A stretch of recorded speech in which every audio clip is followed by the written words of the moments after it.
Let's look at the pathway of fructose metabolism. Fructose enters the pathway mainly through the enzyme fructokinase, which phosphorylates fructose to form fructose 1-phosphate.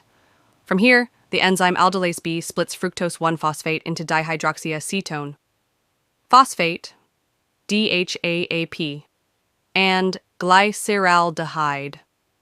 These intermediates can then enter glycolysis or gluconeogenesis, eventually forming pyruvate, lactate, or feeding into the Krebs cycle. Notice also that fructose metabolism bypasses the regulatory step of phosphofructokinase, PFK1, which is the rate-limiting enzyme of glycolysis. This means fructose is metabolized more rapidly than glucose. Now about the deficiencies.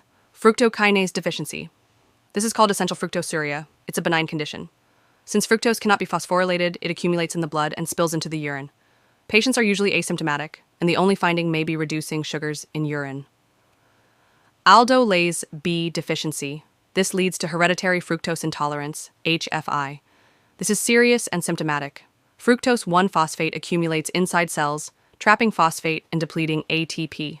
This blocks glycogenolysis and gluconeogenesis, causing hypoglycemia, vomiting, jaundice, hepatomegaly, and even seizures after fructose intake.